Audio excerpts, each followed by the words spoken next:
Well, hello everybody. It's Dr. Carmen Bryant and Car Chronicles. You guys ready? Let's do this.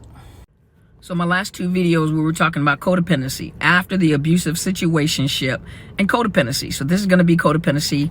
This is part 3. Let's talk about codependency. So in the last two videos, we talked about caretaking versus caregiving. We talked about low self-esteem. We talked about boundaries, the lack of boundaries. We talked about people pleasing. So now let's talk about the lack of trust for yourself and for people around you.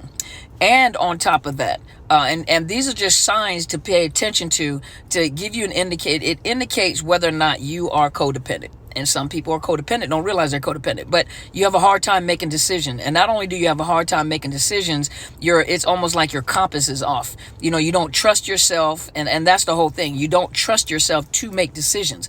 And you don't trust, even if you make mistakes, you catastrophize,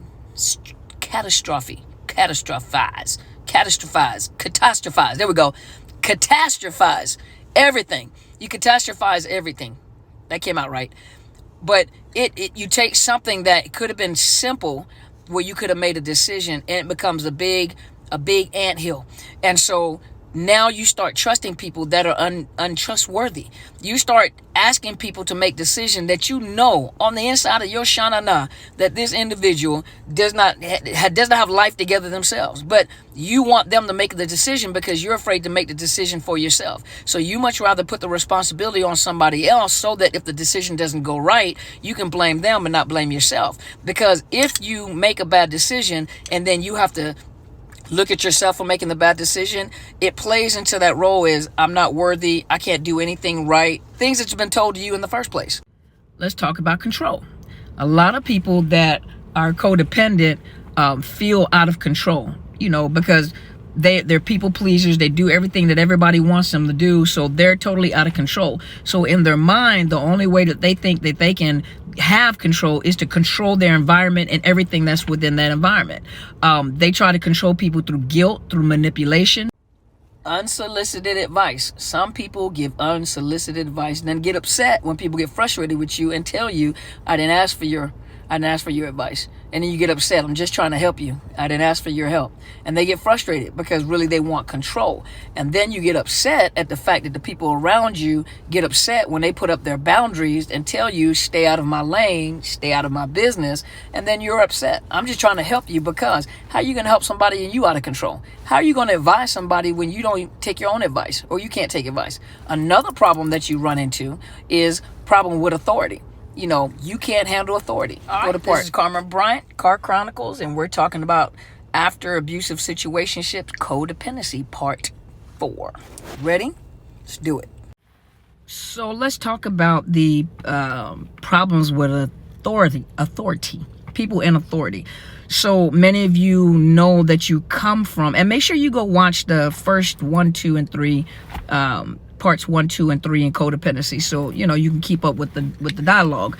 But most people come from families that the people that abuse you and misuse you were people that were in positions of authority.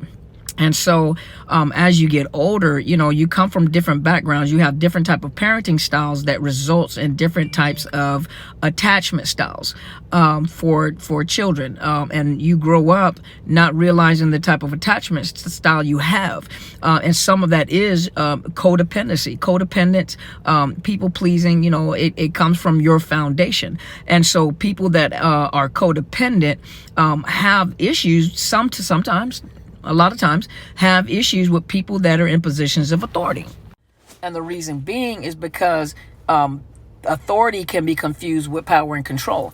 I served in the military for a very long time, and serving in the military, we had to learn authority. We had to learn rank structure. There's certain things that is a part of the culture when it comes to the military. Those of you in the military or have been in the military understand that there are certain things within the culture of the military that's just a give me. That's how we are trained. That's how we're taught. So we understand authority. We understand that there are people that are in authority that are abusive. There are people in authority that don't know what they're doing, can't lead anybody out of a paper bag, but we respect the rank.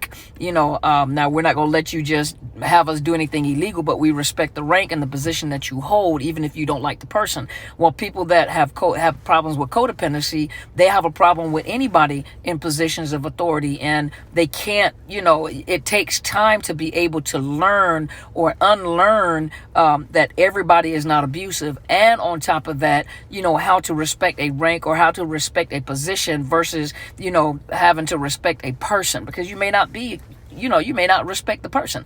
But authority, people in position of authority, a lot of people that have codependency issues do have problems with people that hold positions of authority or present themselves in authority. A lot of people have problems with me because I am a person that is in authority. I understand my authority, and I try not to let people push my boundaries, and no means no, and I'm not going to argue it. Well, for a person that's codependent, they'll argue that and they'll call you abusive.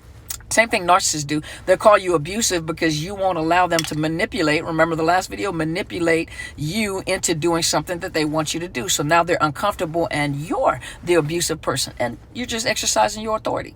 Go to part 5.